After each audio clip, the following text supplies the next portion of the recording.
Hello there, and welcome to this month's Director's Cut, also known as commentary. Are sensitive individuals like beacons of light to spirits? Have you ever seen a creature so terrifying that it made your skin crawl? What would you do if you had a vision of your own mother being attacked? Today, we test the believability of the bear-hugging demon.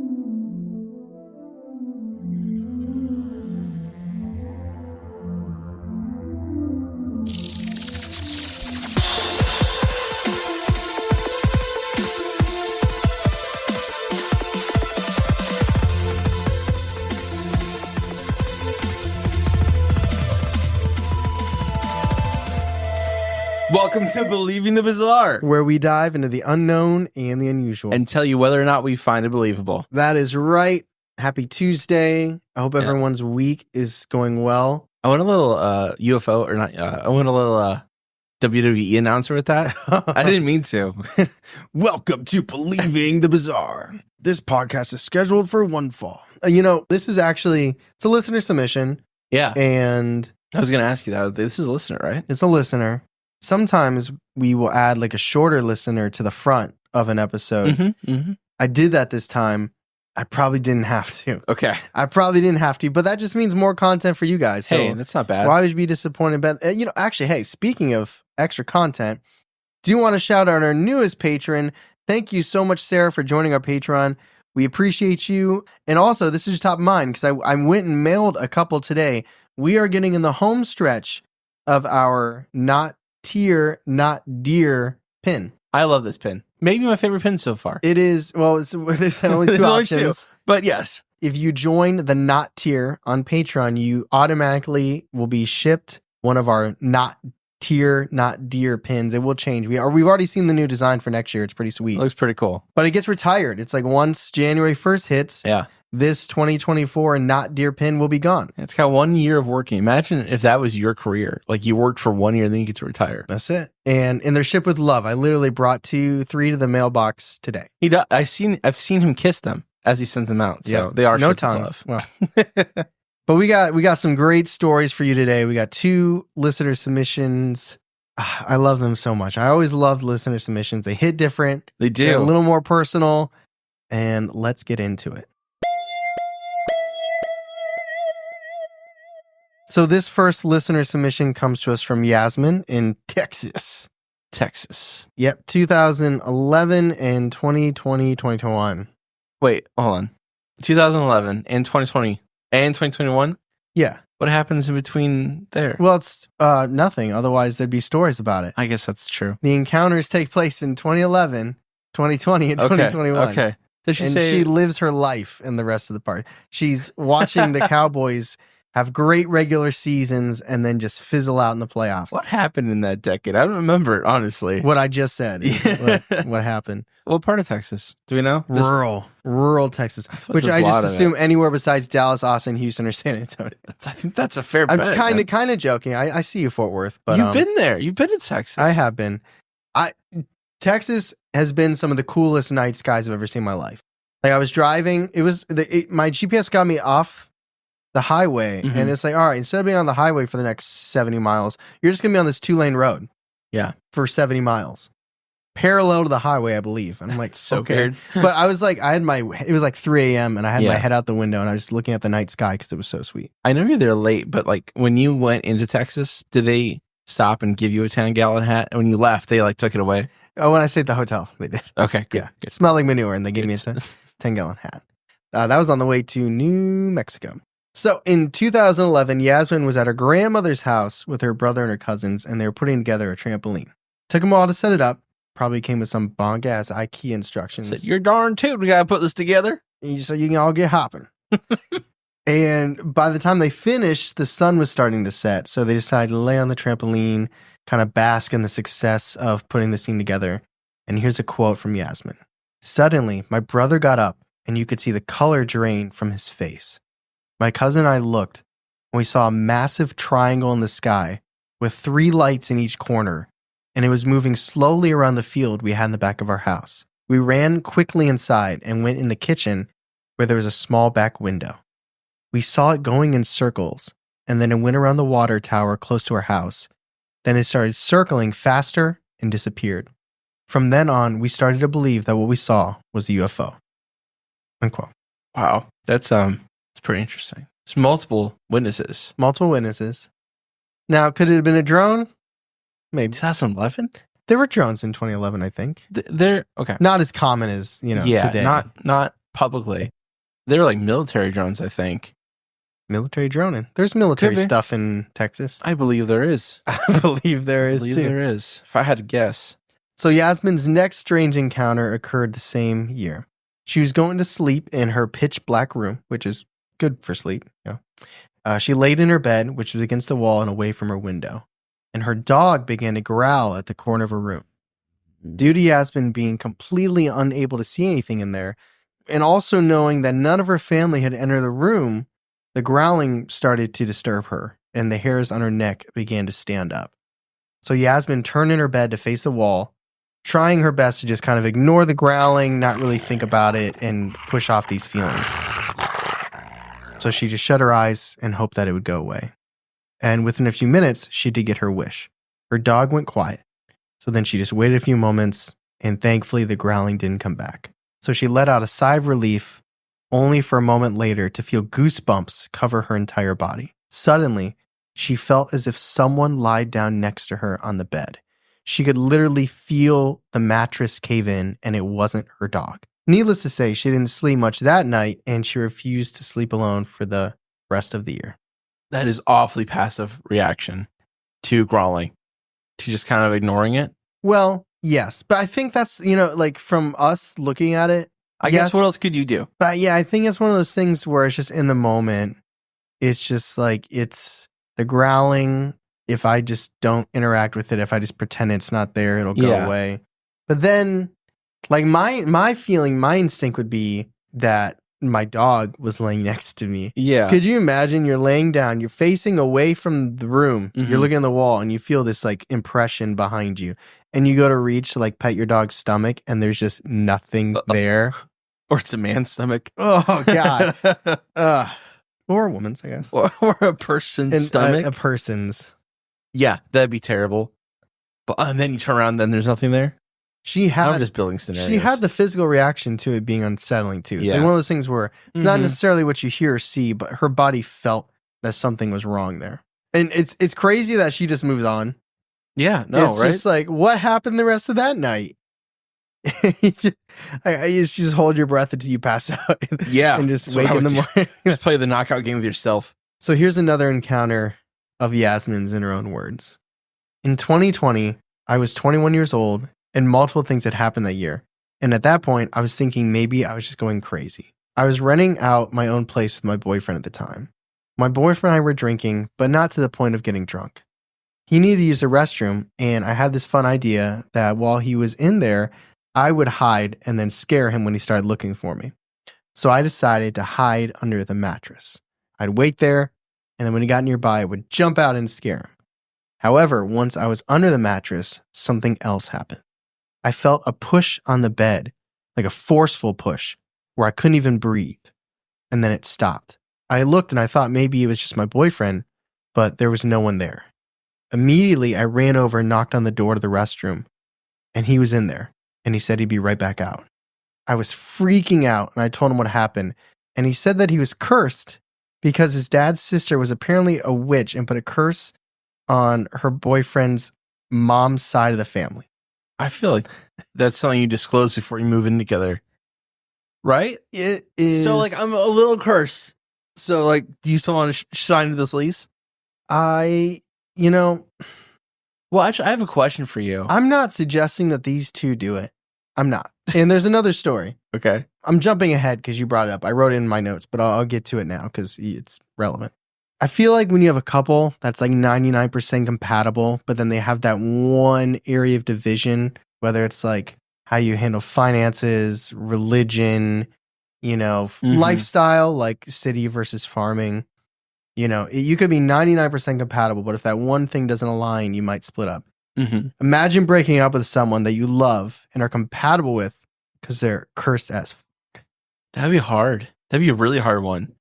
Well, you gotta go like full horror movie, right? You like do research, like how do you break this curse? Well, that's commitment. That is commitment. Yeah. Like, that's like if they're good. I'm all in on relationships, you know? Yeah. Yeah. Would you break up with someone because they're cursed? No, I would turn into a horror movie lookup scene. You need to watch more horror movies then. You're not well equipped enough, in my opinion. Yeah, I guess that's true. But Steph also isn't cursed. No, so. well, she's knock on wood. Yeah. You're going to get a call. She's like, I accidentally cut this lady off in traffic and she yelled at her window that I'm cursed. And then we have a horror movie montage right here in the studio. That's it, yeah. All of us, Ben's here with the kids looking on stuff up. It's like the whole montage, they were just watching football. You're not supposed to watch the montage. You had a question. Oh, yeah. Okay. This might be more discussion, but do you think this thing is not actually the curse? Do you think this thing is some entity that's maybe attached? Because yeah, I'm not necessarily thinking this is a curse. Okay. All right. Interesting. Personally, I mean, we have a story before the boyfriend where she sees something and it lays on the bed. So that's what I was thinking too. There's reoccurring. Yeah, I wonder. Is there any more about this curse? No. Okay, so that was a one-off. Yeah, it was like, hey, by the way.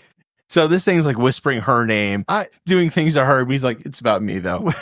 Well, it also could be him trying to like play it off in a way where it's like, oh, I'm cursed. It's not that big of a deal. Like it's not good. Or maybe if he takes it not seriously, he's hoping she won't take it seriously. Maybe. Or it's his like explanation. Like, I guess he wasn't around for the first thing. So that's just, he's like, it's not you. It's definitely me. I'm the main character. This is the Zach Baggins, like, prequel. This is how he came to be. She doesn't say her boyfriend's name. So Yasmin worked late at their local rural Texas gas station. That's not what it's called. It might be. One gas station, 50 miles. One pump. There's like a line, like 15 people waiting for this pump. Oh, That's everyone in town. Didn't know we're having a town meeting here. So she often left work between 11:30 p.m. and midnight.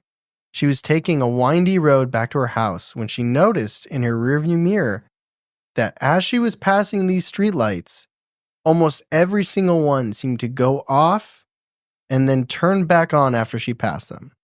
Alan Wake stuff right there. Later that same week, Yasmin was hanging out with her cousin at her grandmother's house. And they ended up seeing what looked like a flare in the sky, but it wasn't going up and down. It was flashing green and white and then just completely disappeared. Airplane. Okay. And so here's her last encounter. So not long after the flare thing, she was with her boyfriend and they planned to take a drive at night just to talk, listen to some music, Texas stuff, I suppose. Some real Texas stuff, right? Cowboy hat on. Yeah. It was really foggy out, and as they were approaching the car, they noticed a really bad smell, like sulfur, and then they both saw it. Standing between her car and her grandmother's car, where they were at, was a creature they'd never seen before, and here's a quote.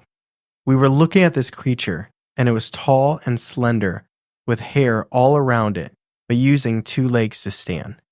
We didn't see its face at all based on the direction that it was looking. We thought it was a goat, but honestly, there was no way that this creature could be a real goat. But God, the smell and the sound that it was making made my skin crawl. So my boyfriend and I kept an eye on it and walked backwards to the house, not losing sight of that thing until we finally went back in.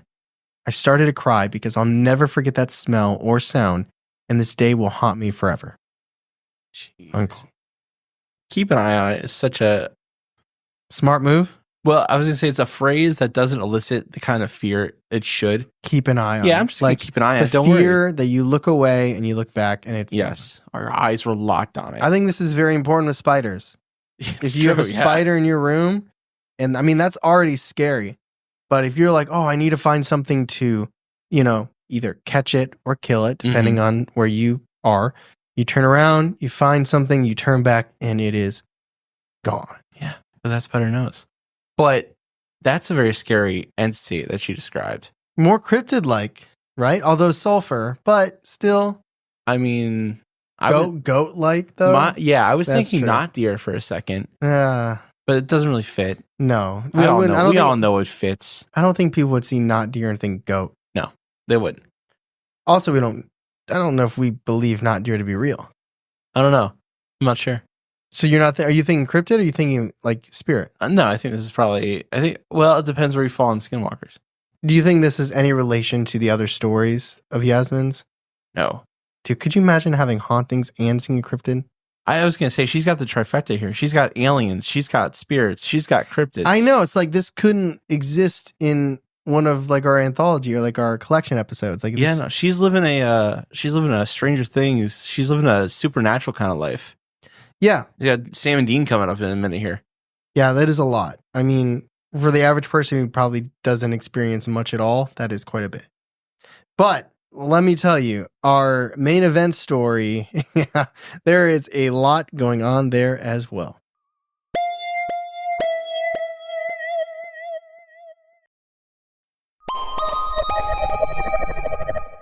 All right, so our second listener submission comes to us from Devin, and it takes place in Kansas City, Missouri. Oh. And Preston of the UK.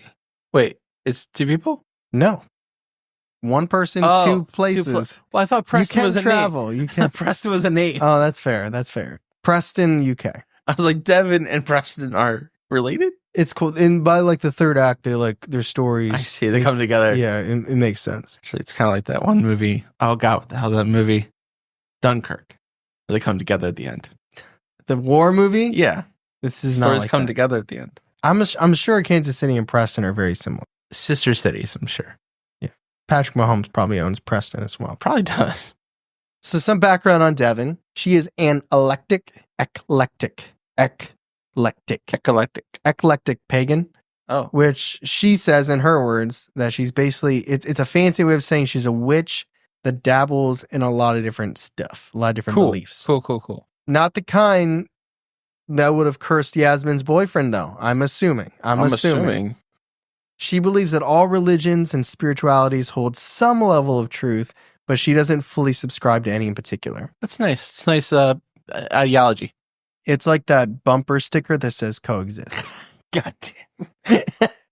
You're not wrong. She's also sensitive to the paranormal. She has seen and heard things for as long as she can remember, which obviously we will be getting into. I like these details. Yeah, these are good. Normally we get floor plans.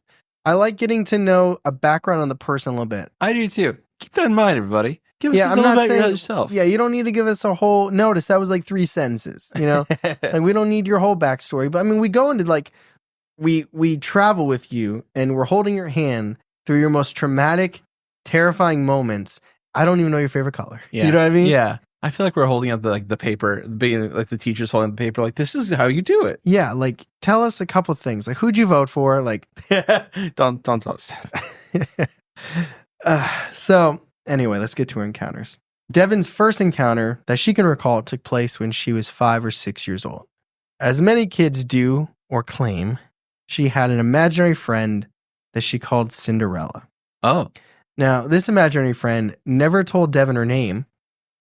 She just remembers seeing this woman in a long blue dress with puffed sleeves, which is how she landed on Cinderella. She was fairly young, perhaps in her late 20s, with blue eyes and blonde hair that she wore in a high bun. Devin can still picture her pretty vividly and remembers her laughter when Devin told her that she looked like a princess. Sometimes they play together and they'd have tea parties and tell each other secrets, but mostly Devin remembers her watching her play, kind of like a nanny might. So here's a quote from Devin. My most memorable experience with her was one night I was afraid of some other not so nice spirits and entities that I had seen and heard. I remember her sitting at the foot of my bed and saying, "Don't pay them any mind.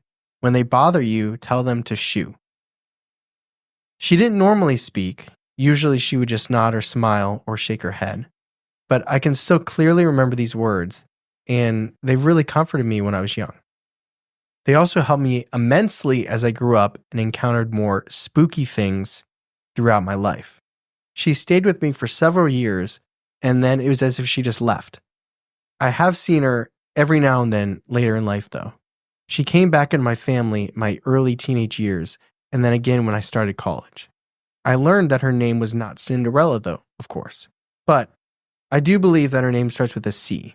Maybe Catherine or Caitlin or Claudia. I never got it for sure, It got harder and harder to hear and see her as I got older. I haven't seen her for several years now, and I hope she found peace. So probably not imaginary friend. You had a blue? He was like a teal. Teal. Okay. Frog? It was a direct ripoff of Skeeter from... Skeeter. So, yes. I know where it came from. Charlie just sit there and he's like, what's his name? Toby? Toby. He's like, Toby, what should we do? He's like, do do do do do do do do. I mean, that's not far off, really. That's cool. I had a sister, so I didn't need to imagine. When you grow up alone, you need to imagine friends. So over the years, Devin has tried to learn more about this paranormal stuff and research why she might be having these experiences. And she landed on a theory.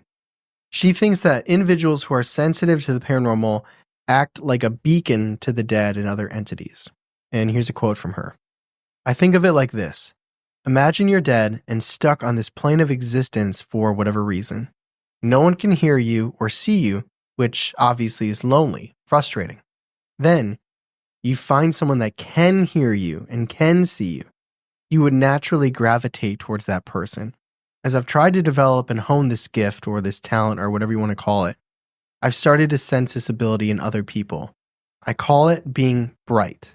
It's like a light that shines from them or something. It's difficult to explain, and it's really just a theory, unquote. What are your thoughts on this, Charlie? Because you had a thought, but it also reminds me of Insidious in a way, with like the further. Yeah. And it's like when you go into the further, it's like these entities can feel the human, they can feel the life, and they want it, and they want to come with you. Okay, so I'm going to make an analogy. I still think it applies. She said these entities feel seen, feel heard. Content creators make content. Yeah.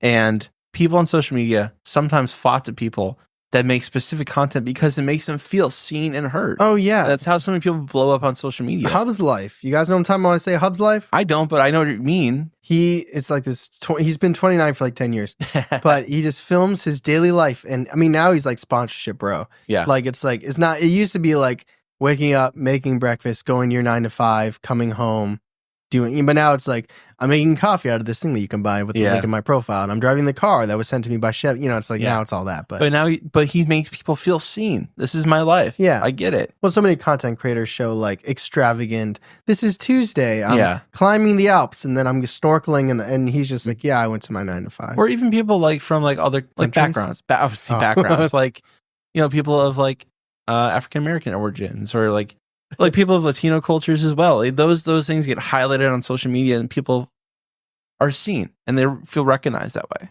Well, it's another reason why memes are so popular. Yeah. It's like when you see a meme, the only way you understand it is if you get the context. Yeah. And if you get the context, then you know the person who created it felt the same way that you feel about something. Yeah. Hashtag relatable. Like sports memes, video game memes, TV show memes. And those people aren't dead, but those spirits are still drawn to... Can you tie this together? I'm trying to. They're still drawn to that same beacon. So you're like, yes, she's right. Yeah, I see her point 100%. Okay. Like the way that we're drawn to memes, ghosts are drawn to people who are bright. Make your Shining reference, though. Oh, okay. That's just The Shining, right? From The Shining? The light. Because he's got the shine. Yeah. Yeah. It just made me laugh because I was like, that's what they call the movie, too. That is true. They call it the bright. Yeah. It is a very good theory, though. So now Devin explains the other entities that she experienced as a child that Cinderella had told her to shoo and just some other experiences. Here's a quote. First, the music. I have honestly heard this in every house that I've ever lived in. It's like a faint music in the distance, like a radio playing in another room or just at a very super low volume. It sounds like jazz or blues. I've never really heard voices or singing, just instrumental. It's hard to pin it down though, because as soon as I try to focus on it or I try to locate it, it stops. Then, as soon as I stop trying to identify it, it starts up again. It doesn't happen every night or even every week or every month, but I can say that it's been a constant throughout my life, and I can say I've experienced it at least a couple dozen times throughout my 33 years. I've tried to explain it away as maybe some type of auditory hallucination or a weird dream state, but other people have mentioned it to me completely unprompted, that they've heard it too. My mom straight up told me that she's only heard it when I lived with her. I hate it because it kind of gives me that like main character energy or something, but I think it is something that follows me. I'm not sure what it has to do with being sensitive or if there's some type of entity that just likes playing around with me or playing music. I've also seen shadow figures a lot. I've experienced at least one in every place that I've lived, but they were definitely more prominent when I was little. Some have been scary, but a lot of them were just flashes or neutral. They were scarier when I was young, but I think that was more because I was little and I didn't truly understand them. I remember one that used to walk up and down the hall in my childhood home. That one was probably just more residual energy more than an actual spirit, but I didn't know all that stuff when I was 7 or 8, so it was terrifying. But the worst one at that time was this entity that used to hide under my bed. It was completely black. Oh, God. It was fluid and a little shiny, almost like wet tar. It had glowing yellow eyes and long claw-like fingers that would swipe at me when I would climb into bed. I used to run into my room and like Superman leap onto my bed so I wouldn't have to stand next to it. I remember my mom asking me why I did that, and I always told her I was afraid of a hand grabbing my ankle from under the bed. She tried to comfort me by explaining that there were toy boxes and totes with craft supplies and all this other stuff under my bed, so there's no way a person could fit under there. I was too young to really explain to her that this thing was fluid and it just filled the space in between the boxes. But to this day, I don't really like standing too close to the side of any bed. God, that's really scary. Like, Superman on the bed. I don't, like, forget that. I don't want to be in that room. Yeah. Like, you know, that, like, the cliche, you're sleeping, your arms Like, hanging off the bed. Like, no, you're donezo. I'd put a steel cage around my bed and make it like a Hell in Cell match. But I mean, that's what people do. You're 7 or 8. You can't just be like, I'm moving or I'm not living here anymore. So you run and you jump on your bed so you don't have to walk by it. Like, oh God, that's so scary. I almost named this episode "The Shadow Under the Bed." Yeah, and then I kept reading. That's an image, man. That's a very strong image. Like a fluid. Have you ever heard about something like that? A fluid tar-like entity, like filling the space under the bed. I was just thinking. I was like, I wonder if it's like phasing through these boxes, but it's just kind of like drifting around them. Well, imagine the mom says that, and then like they do move, and she's like cleaning and pulls out the boxes, and there's just like those boxes. Tar. Those boxes have like smudge, like tar-like stuff on it, and just it's like that weird like. What does the camera do? Does it focus or doesn't quite zoom in? It's more like everything behind it shifts. Oh, like a blur? Like a blur, but it's almost like a zoom in effect, but it's like it doesn't really get closer. It's like a zoom. And like all those in her head, like all the times her daughter was like, it was like a wet tar like substance just goes through her head. For some reason I was thinking about imaginary. When they find out weren't you with me? Mm-mm. It was me and Ben? Yeah. You need to start watching these movies with me. Okay. That's when they find you guys said I would like it. They find out the doll's not real. Yeah. So here's more from Devin. Quote, as a teen, I started trying to communicate with the spirits and the entities that I encountered. I wanted to understand what they were, what they wanted, and how to control it if possible. I started watching and reading things about different mediums and paranormal entities. It was around this time that I started reading tarot. I didn't really use it to commune with the dead, but it did help to identify the trickier entities. I really started to get into meditation and other mindful practices around this time, and it helped me stay in control of myself and my sensitivities. At age 19, my dad passed away. It was sudden and unexpected, which was made worse by the fact that I was so close to him. I wasn't ready to let go of him, and I tried to use this gift to try to talk to him again. I was desperate, and it led me down darker paths. I dabbled in things, and I opened doors that I probably shouldn't have, which ended badly. I was living with my mom when he passed, and it was in that house that I started opening doors. I made essentially my own Ouija board and tried to use it to communicate with anything and everything that would let me talk to my dad again. I started scribing in a meditative state, which was just me writing mindlessly in communication with spirits. Some things came through at this time that were just neutral or maybe curious. But then there were other things that were not so friendly. The one I remember most clearly is the one that terrified me the most as well. One night, I was home alone, sitting on the couch and just watching TV, probably like Criminal Minds or something like that. Suddenly, my cat started arching her back, hissing and spitting at something down the hall. At first, I thought maybe she was just hissing at our dog. Then, I noticed the dog was laying on the couch next to me, fast asleep. So, I was officially on alert at this point. I don't know what possessed me to be so brave, but I got up and walked over to look down the hall. When you look down the hall, there were doors on either side leading to different rooms, obviously, but my bedroom door was at the very end of the hall, like the actual end, not on either side. The door was open, which was not out of the ordinary. However, what was strange was that I had a mirror that faced towards the doorway of my bedroom. The reason this is important is that the light on my side of the hallway should have been reflected in the mirror that was facing me, but I couldn't see it because someone or something was standing in front of it. It was super tall, with its head nearly touching the 7-foot-tall ceiling, and pitch black. I was instantly hit with a wave of dread and terror. My heart was racing, but I tried to think logically. Maybe someone broke in. So I shouted down the hall, "Hello?" But it didn't reply. And I noticed something else. This thing was unnaturally still. Not a single movement, no breathing. It was unsettling. I realized that this thing was not human. I tried to calm myself down as much as possible, and I knew that things like this tend to feed off fear. So, as calmly and as forcefully as I could, I shouted down the hall for it to leave. "Get out, you're not welcome here." I don't know how to explain it, but I got this feeling like this thing was going to rush me. My fight or flight kicked in, and I ran to the kitchen and grabbed the salt off the back of the stove, ran back in the living room, and had a hocus pocus moment where I spun around in a circle, spilling salt all around me. Then I sat in the middle and prayed to the divine for protection.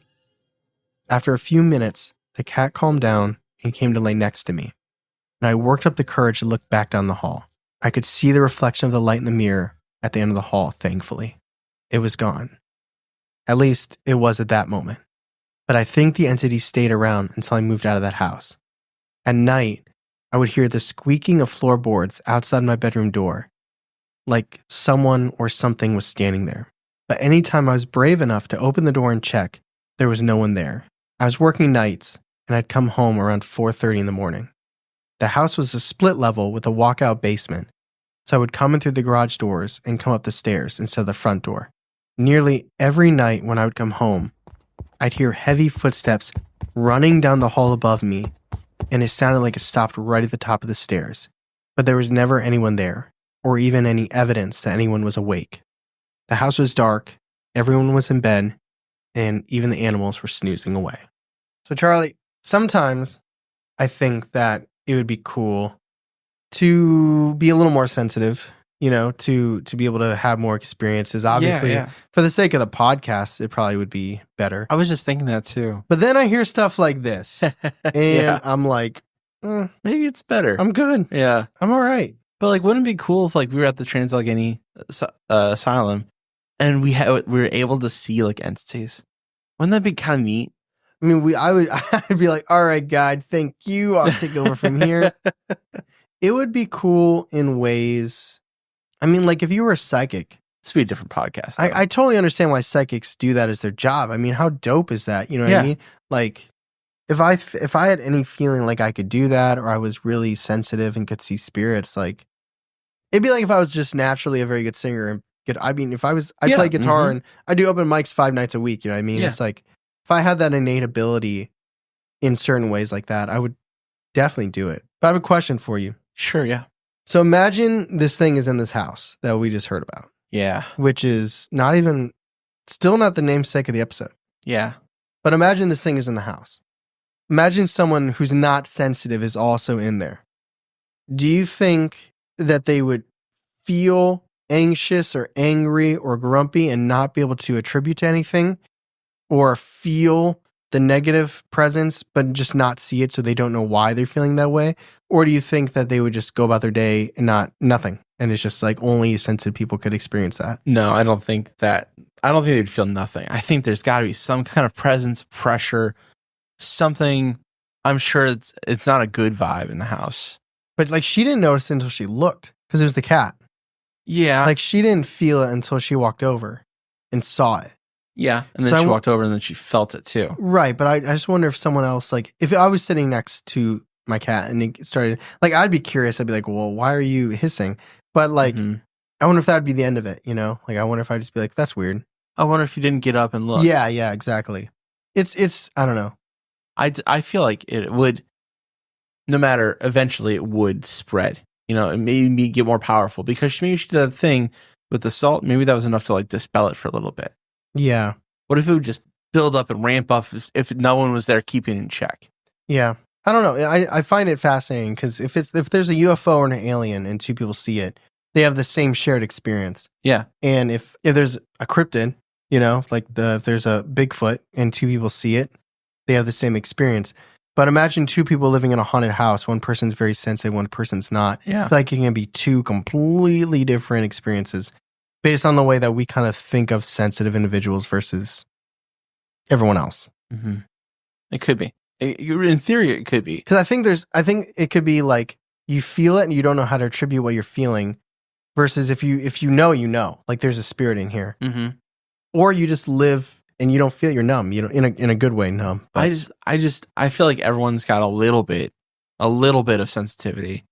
Not seeing ghosts kind of sensitive, but like you're gonna feel, if you have any kind of empathy, I feel like you're gonna feel it because it's really just kind of sensing energy. Yeah, and you've felt it before. You've walked into a room when there's just an argument happening, and you're like, "Ooh, this is tight as." But you know it because it's body language, or it's just a shift in the energy in the room. I wonder how many arguments are started because there's ghosts in there. Well, maybe. That's a good question. I wasn't wrong. There was just a ghost in here. I didn't forget to clean the dish. A ghost made me not do it. Yeah, that's why you're bad. So, as Devin mentioned, her dad's death was sudden and hit her hard. Sorry for your loss. Yeah. His passing was also the result of malpractice, which left her and her family some money due to a settlement. That's all she gets into it. I don't have any other details. So she wanted to treat this money very respectfully, responsibly, and thoughtfully, which I totally understand. Yeah. I totally get that. So she decided to use the majority of it to buy a house, which is very smart. She said her mom actually offered to sell Devin the house that they were living in. Yeah. And she's like, ooh. No, she was like, nope. Yeah. I don't think she was like, there's this demon thing that stands in the hallway. I actually cursed this house, actually. So no, this person in this episode with me's boyfriend's friend cursed it. Yeah. So that's what happened. So she's like, appreciate the offer, but no thank you. So she bought a house and she also used some of that money to study abroad in England for 6 months. Cool. And she was able to bring her best friend with her, which is totally awesome. And they met a bunch of awesome people on the way, she said. I imagine so, yeah. So I almost didn't include this, but damn it, I'll do it because she wrote it. Here's a quote from Devin.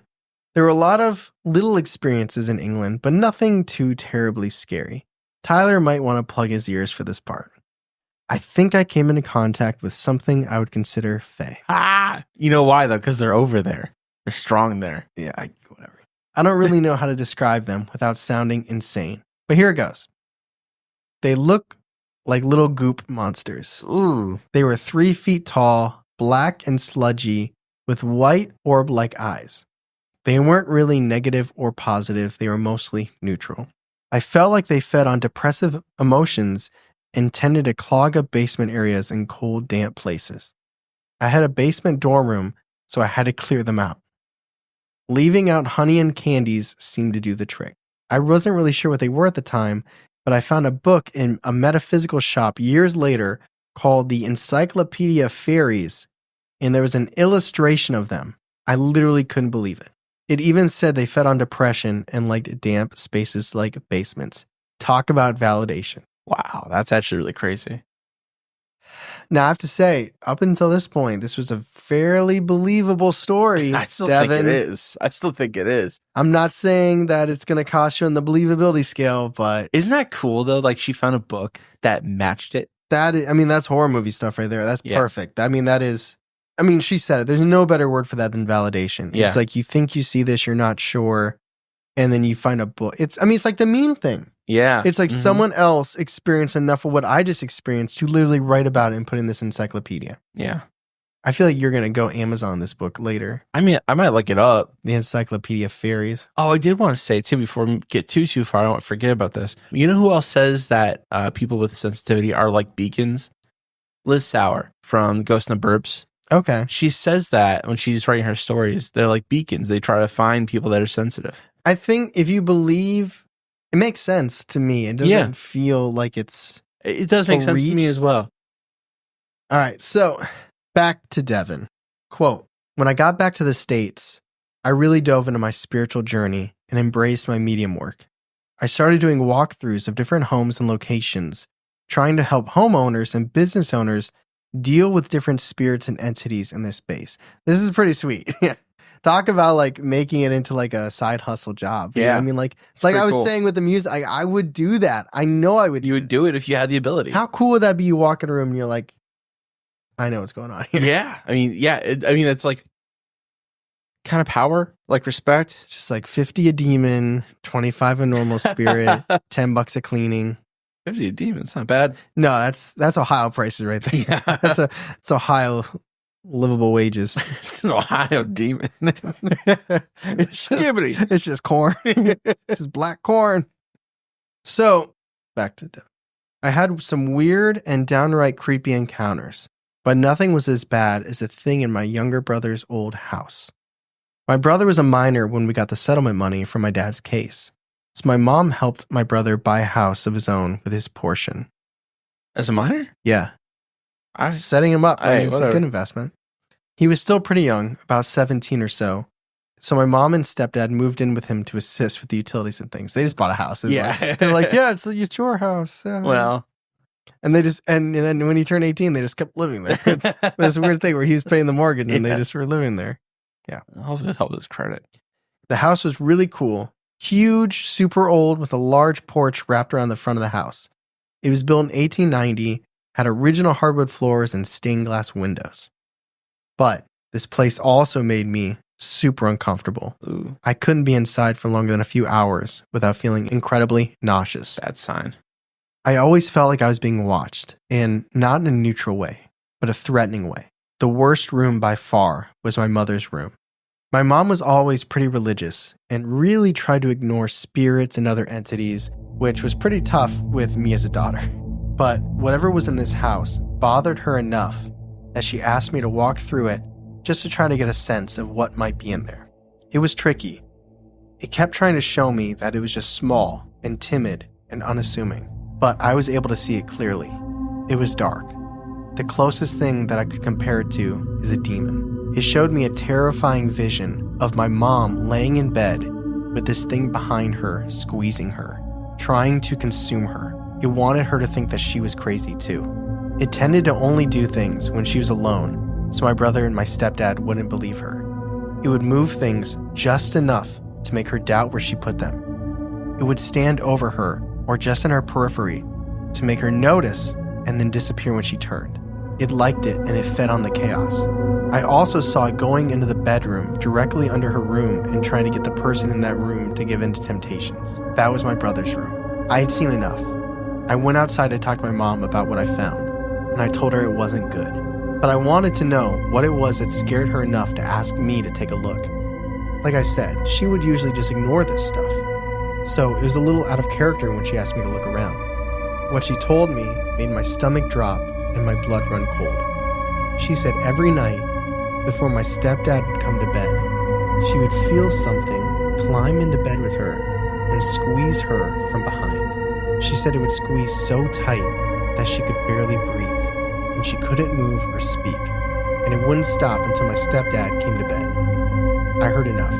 I told her I could bless the house, and she agreed, so I ended up cleansing the whole home, except my brother's room. He didn't want it in his room. I knew it was a mistake, but I couldn't convince him to change his mind. Shortly after, my brother got really into drugs, mostly meth. It's been a lifelong battle to this day. I truly believe that whatever was in that house really encouraged it. The majority of the house was fairly quiet, thankfully, after the blessing, with one time being the exception.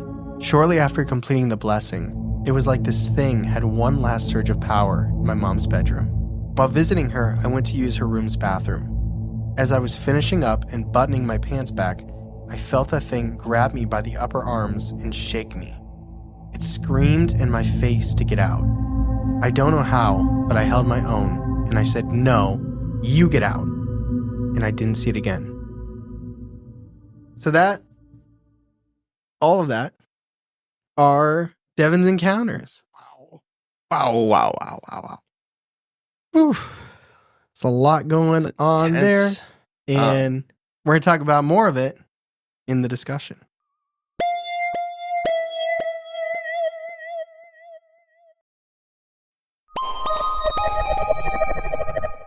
Hey, Charlie. Hi. Hello. Welcome. Thank you for joining me in the discussion. I'm glad to be invited. Yeah, you're always invited. That's nice. Thank you. Everyone is invited, and you can participate. We won't be able to hear you, but you're welcome. You can interject if you want, right here. You can pause it, actually. Yeah. That'd be like you know when like those voicemails where you call and like, "Hey, how are you doing?" Yeah. Ha! I'm not here. Yeah. And you're just like, ugh. All right, so we have two encounters. Well, multiple encounters. Two submissions. Yeah. We got Yasmin. Yes. Who had a little UFO. A little bit of everything. Two UFO experiences, the triangle and then the flare thing, the creepy thing she saw outside, the goat-like fur thing. Yeah. And two moments of beds being laid on. Yes. And then Devin stories, but we'll get into Devin's later. Been talking a lot. I can feel it in my throat bone. What are your thoughts on Yasmin's stories? So I really like that first UFO story with the triangle. That's really compelling because it's with somebody else. I'm not sure about the flare. I'm not sure what that really is, or if it's a UFO, or if it's just a flare. I don't know enough about flares. I don't either. Like, I'm trying to picture, like, in a movie when you see a flare and it just kind of, like, shoots off. I think they do in Walking Dead. And it's, like, green and white, and then it disappears. I don't know. Yeah, I don't know. I don't really either. It's that feels like it could be anything. Just a couple of people yeehawing in the backyard, you know what I mean? It could be fireworks. That's what I mean. It really could be What do you think I meant? I don't know what she meant. And then the shadow entities, I don't know if it's enough for it actively to be like an attachment. Because it only happened like twice, years apart. Yeah. But it could be a spirit, though. It could be spirits. I don't know. Could it be a curse? I don't buy the curse, really. I think that's something he said. We would need to know so much more about that. There's like, It's like an added random detail. There's not enough context. Yeah. And it's not quite needed. Like, we don't have enough background for it to be purposeful in this, unless we just want to use it as a scapegoat and be like, yes, all of this is real because I'm taking at face value that her boyfriend was cursed, even though she had a similar experience 10 years before him. Yeah, no way. I don't think so. I think it's just, I think he was trivializing. And the last thing, the entity. Yeah. To see UFOs, ghosts, or experience ghosts, or some type of spirit, and then also see this like furry cryptid thing. Yeah, she rolled back. Is there any type of like, you got sulfur smell and then horned goat-like entity? Yeah. I mean, yes, cryptid is on the table, but also, I mean, that's like demonic-y type stuff too. I think, okay, hear me out.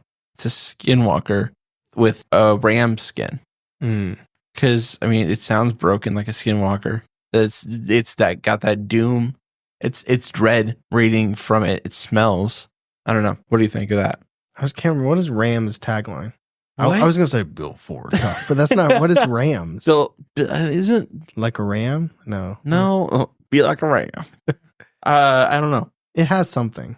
I think so. Charging like a ram. L.A. Rams. It's just Matt Stafford. Sean McVay. Yeah, I have a couple coffees, and I got a couple plays, and we're going to win a lot of games, even though everyone on our team's hurt. That'd be scarier. I wasn't quite getting Skinwalker vibes. Really? Yeah, I don't know. You didn't? I don't know. I don't. Do you have anything other explanation? I feel like I'm leaning less towards cryptid. I think it's because I'm having a hard time believing that she's experienced all three. Like, I feel like it needs to fit in one of these other She didn't buckets. get the hat trick. Yeah, like almost like if I it's a don't know. spirit, I like it's like spirit. a demonic spirit entity. It feels like Well, compared to all the other evil. states that we try and fit skinwalkers in, at least Texas is in near. That's what I was thinking. Like Near this the is area. pretty close. Yeah, it's To still a that little bit of a region. trip, but it's better than when we're like, yeah, Michigan. That's the Michigan skinwalker. I don't know. The main skinwalker. I believe it happened, even though I can't quite classify it. I guess not that's that fair. I'd be able to classify it anywhere. fair. Yeah, the only one that I hear and I'm like, is the flare. It's just because I have a hard time visualizing it. Mm-hmm. That could be something weird. It could just be Couple cowboys Couple doing people- cowboy stuff. yeehawing. You know what I mean? So I think I don't said even know it. what I mean. They're just. It's a verb. It's Urban Dictionary. I think I yeehaw. said in the Texas episode that they hate the cops or something. I don't remember what I said. It was a while ago. But I go believable though. Some of that shit's gotta be real. there's if so much going on. you throw enough pasta to the wall, someone's gonna stick. You know. There's no explanation for the. Assuming like she said that it was not her dog, so let's take that at face value. Like I don't have explanations for who was laying on the bed in both cases. You know what I mean? So at the very least, I think those are true. Mm-hmm. I mean, is there a chance that the triangle thing could have been a drone? Yes, but Maybe. also I believe in UFOs, so who am I to try and downplay that? And that area has a history of big triangles. Dude, like it's so It'd be nice to know if there are like other reports that day. yeah, that's true. The creature thing is so random, and I guess that's how. Like, if somebody sends us in a story and they're like, it's a paragraph, and they're like, I saw this thing. I guess it's like that. She just happened to have experienced things before, but it's like, like find out, has anyone else in the family seen that around? You know what I mean? Like that isn't like where other things could be like following her, like attachment stuff. That totally is a one-off. Mm-hmm. So creepy. I like the smell, the fear, the creature. Couldn't see its face, and they were just gonna go for a drive. That's what you do when you're not yeehawing. You're driving around. This is before the prices of gas was like $5. That's true. You can just drive around and listen to music. You didn't feel bad about it. 2011, they weren't low. No, they weren't low, but Yeah. you wouldn't feel. It wasn't like half her paycheck going No, into this this. was 2021. Oh, you're right. You're right. It was yes. So yeah, I mean, So let's go honestly, out below $40. honestly, crypto has saved him some bucks. Yeah, right. Are you sure you want to go out there? Waste gas. But I'll go believable. I do as as a well. whole. As a whole. I do as well. Yeah. All right. So the main event. This was. You know what? Actually, time wise, turned out pretty well. I found the long one story. I found the short one to cap it. And when I downloaded my notes, I'm like 23 pages. Like, Jeez. maybe. But okay, so Devon's story. That's wild. So we got. Let me just overview. Yeah. So recap it. we got Cinderella. Yeah. We got the distant music. We have the thing under her bed, the fluid tar thing under her bed. That. We have the thing that she saw in the hall. Yeah. And we have the Fae. Yeah, I almost forgot about that one.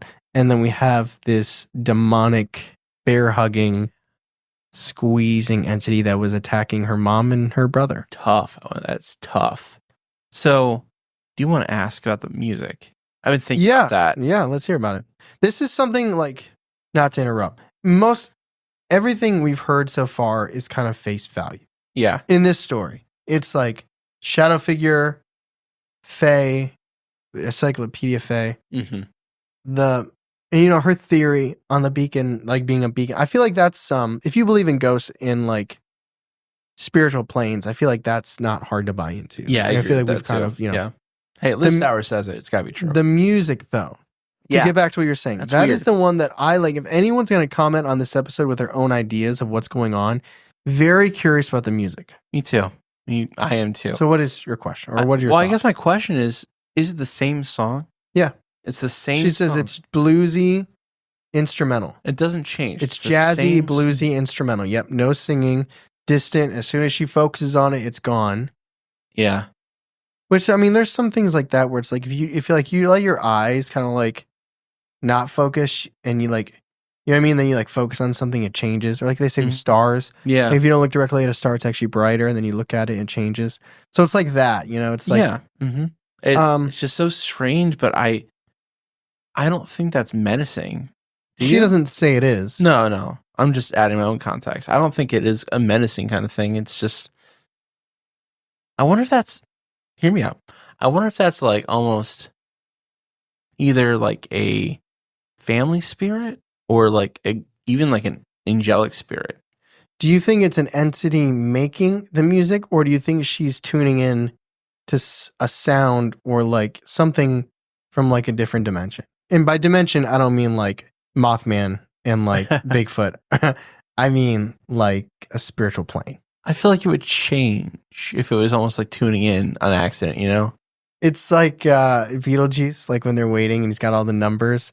What, like Purgatory. Yeah, she's just listening to Purgatory, The like hero. elevator music. Yeah, she can just, and whenever she's not like super focused on something, she can just tune in because she's so sensitive, and she just hears the elevator waiting room music playing in Purgatory. Well, here's why I think it's just Dave Matthews Band. Oh my God, that would be my hell. Here's why I think it's not that. Here's why I think it's a spirit. It's because other people can hear it too when she's around. So I think it's something That's a good point to do with her. That's a good point. Yeah. Where it's a little bit external. Yeah. If other people can It's got to be. If other people... Isn't that her crazy? mother, Like unprompted, like, hey. Yeah. Her mother, who's not sensitive, right? She can hear this. I think her mom has some sensitivities. She must, right? Yeah. She just tries not to pay attention to it. Yeah. The music is kind of the hit, like easy to overlook with all these crazy encounters. Yeah. But it is equally very strange. interesting. Yeah. So, what was so Cinderella... Oh. I like how she calls her an imaginary friend, and we obviously know she doesn't even believe it's an imaginary friend. Yeah. So she's seeing this like 1800s woman. Well, I want to ask you, do you think it does sound a lot like Cinderella? So do you think this entity is almost crafting itself to make itself more friendly to a little girl? Potentially. It could just be a spirit from that time frame. I mean, it's just like blonde-haired woman with a bun and a blue dress. Like, it's not like it's... I'm skeptical. I am skeptical that's all it was. If it was someone trying to be more appealing to her, or something, I think it was doing it for her in her best interest. I don't think it was something trying to harm her. If it was something that didn't look appealing to a child, yeah, then maybe she put on a front because she wanted to protect her. I mean, otherwise she wouldn't be like, just tell them shoo, and I agree with that. But I also think it's a chance that it could just be a woman from that time period. Mm. Because normally I would think if someone's trying to disguise himself, it's with an ulterior motive. And I personally find that this spirit was trying to be some level of protection. Unless she was self-aware enough as a spirit where she's like, this little girl will be afraid of me unless I change my appearance. Yeah, which, I mean, why would that be though? If it was... Well, you can be unattractive and still nice, Charlie. That's not what I mean. No, it's not what I mean. I mean, it's not like the old hag trying to look out for the, you know, like it's, I don't know. I guess I see your point. Yeah. All right. So this thing under the bed, that's God. like, no way. No way. That is. I'm sleeping on the couch. Yeah. Evil incarnate. Like there's like little tiny things can happen and I can look past them. Like a poke or like a sound, like something like a one-off experience where you're like, I can't explain that, but I'm just going to pretend. Like when Yasmin turned away with the dog growling, it's like, this is a one-time thing. Yeah. It's weird. If I ignore it, it'll go away. If you have daily consistent fear that this tar-like long-clawed fingered thing is going to... Yeah. It's just like, I'm not sleeping in that bed. No. That's terrible. Like the things that people do to cope and get through like these, like the people that send us their stories, the things that they live with, and they're just like, yeah, and then this happened. It's like, wow. Yeah. Like I'm not gonna let leading a meeting at work tomorrow gonna bother me. At least I don't have to dive bomb into my bed so I don't get my ankle snatched. Yeah. Oh my God. And the eyes, it's just so. So then moving on to the other one. So she's in the hall. Or she sees her cat reacting. Yeah. She looks in the hall. This is after she's been playing with Ouija boards and scrying. Yeah. Her dad so her father passed, which is so, honestly, yes, like you said, I'm very sorry for your loss. But I super appreciate the vulnerability that she gave us. Yeah. You know, when you're writing someone a story about yourself, you might, and she even joked about like the main character, you control the narrative. You don't have to tell us your flaws. You don't have to say anything bad about yourself. The fact that she was vulnerable enough to be like, yeah, this wasn't smart, but I was in such a spot of wanting to to talk to my father again that I did all these things that I probably should not have. And honestly, I don't even remember this. I do. In the cemetery. Yeah, I was a little too open. Well, you asked. Yeah. I did. Straight up I know asked. me and Ethan didn't say anything, but at the time we were like, yeah. But I realized it was not a good move. But at the same time, you can't blame you or her for doing that. You know. Yeah. You asked. Well, you asked for it during EVP. Yeah. Your mom was there. Yeah. Just for context, because no one else will know what the hell we're talking about. True. Yeah, But yeah, so she's opening these doors, and then this thing's there, and she does a pretty good job quickly explaining, like, looking in the hall, she's supposed to see in her room and see a mirror in her room. Yes. But because this thing is in the way, she cannot see the reflection in the mirror. So it's blocking that. You know, it'd be like looking straight at a mirror, but you can't see the mirror. Yeah. You see this and thing you should see it, but it's like still. Like for her to mention how still and unmoving it is. Like just imagine it not even breathing. Like it's almost like a cardboard cutout or something. Yes. It's like, who put that there? And just that feeling like it was going to rush her. Yeah. I would not. When she said run to the kitchen, I was like, oh, she's going to get a knife. And I'm like, why is she going to get a knife? Then she gets assault. That's so smart. I know. Hocus pocus. I know. I feel bad. Well, not too bad. She added a lot of little tiny humor comments, which is what I would do when writing about traumatic things. I know I would do that. I cut a lot of them because it didn't fit the tone. Yeah. She is a very good writer, though. Like, normally I would not read someone's words themselves that much of a long story, but she tells it in a really good way, and she's obviously good at writing. But she added more humor in there, like the hocus pocus stuff. I was like, this is really good, but it's such an intense situation. Like she felt like it was going to come for her. Yeah. Okay. Let's play. Like, doctor. Like, what would happen if it did rush her? Let me search WebMD. See what they say. I mean, hopefully it couldn't overly physically harm her, but I don't know. Like what typically happens when that, like, should she get scratched? I don't know. Would it, like, you don't hear about too many deaths. Like, woman got strangled by ghosts. You know, right. My mind, it goes not to death, but to attempted possession. I feel like she was too aware. Well, I'm speaking about things I don't know or understand. I feel like I think she was too in tune with understanding her sensitivities to get possessed, but I could also be very wrong there. I don't know. I feel like if she was that open to that point, maybe, but she also didn't think, she wasn't inviting that spirit in like it was her father. You know what I mean? Like, I feel like it's mostly unassuming people bringing things on. That's what happened with, it was a Roland Doe who assumed the aunt. It was the aunt, and he let it in. But I don't think that she thought this was her dad. In the corridor, but when she was talking to it, I don't know. Yeah, maybe. I don't know. Either way, thankfully, she did the salt. Yeah. And then, so she gets some settlement money from her father's death. She buys a house. Her brother buys a house with her parents. And then there's this thing there. Yeah. Which is, even though we're talking about tar-like under the bed thing and standing in the hallway violent thing, this is the first time she's brought up the word demonic. That's true. And just has this vision. Like this, it's torturous. And she talks like the little kid thing, you know, it comes off unassuming. I was going to say, you never trust a little blonde girl. Well, she didn't say blonde. I was that was Cinderella. Implying. Oh, we skipped over the fairies. We'll come back to it. Yeah, I'll come back. Don't worry, we'll come back to it. And it's teasing her, sending her visions of it squeezing her mom. It's really scary. And then she hears from her mom verbatim that it would lay with her and squeeze her. And her mom still go to bed every day in that bed. Like, I know. And then she cleanses it, right? Cleanses it, yeah. And then she cleanses it. And when she cleanses it, she couldn't get the brother's room.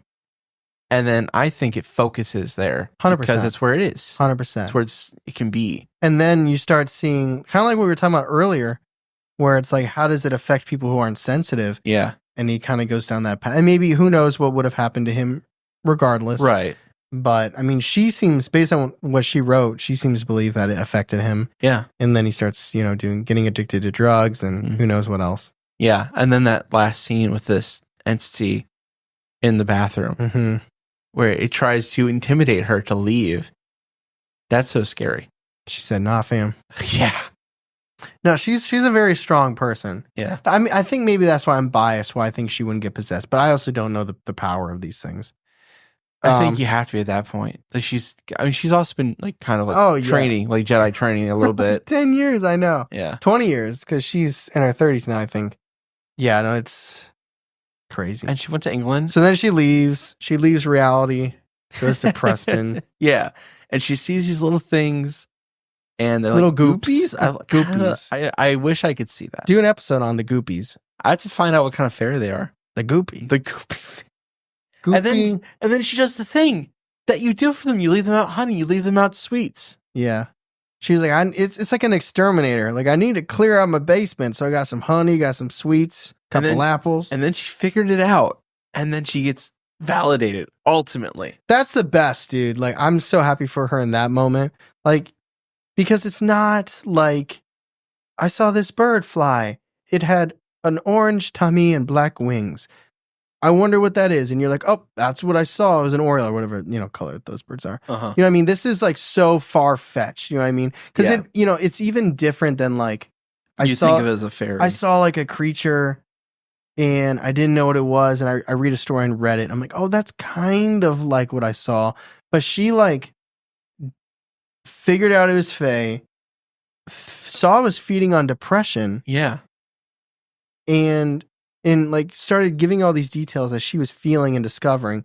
And then to see that like verbatim in a published with an book, illustration of exactly what she saw. I mean, that is the ultimate paranormal validation that many people will never get. She said they're also kind of neutral, but they also fed off depression. Yeah, it's very strange. Yeah. But I mean, when you're dealing with like squeezing demons, I guess that's true. A fae's probably pretty. For real, did this affect any way you feel about the fae? As a whole? A whole. I think that no, not as a whole. I think there's some truth to this. Okay. You're like, maybe it was just a spirit. No, but it's like, well, there's like imagine a huge box, and this is called fae. Uh-huh. And then someone's got like a match wheel, like a matchbox car box. Uh-huh. And they're like, this one's pretty real. I'm like, yeah, okay. It's like, like I don't hate that analogy. It's part of the smaller, it's like maybe this one instance there's some weight to it, but it's like I still have a hard time buying into the whole. Okay, we'll get there. Don't worry. Keep pressing on the whole of it. So where do you land on our believability scale, which we've already rated something, but it goes from believable to viable to skeptical to unbelievable. Where do you land on Devon's many, many interesting and terrifying encounters? I rate it terrifying. I also rate it believable. I feel like I don't need to explain myself, but I will a little bit. She's obviously very, very sensitive, can communicate with things, sees things, and she's had other people witness the same things as her, audibly and emotionally, and she's even been asked by her mother, who didn't even want to really believe in it.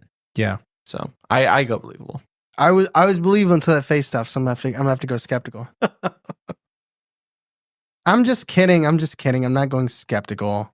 I'm just kidding. I go believable. Yeah. The face stuff, we'll see. The fact that she found it published in an encyclopedia, which I don't know the credibility of the encyclopedia, but that's fair. You don't know the sources. Yeah, but no, I mean, a lot of stories, very scary, definitely a strong-willed person, but stuff that we believe in. So I do find it believable.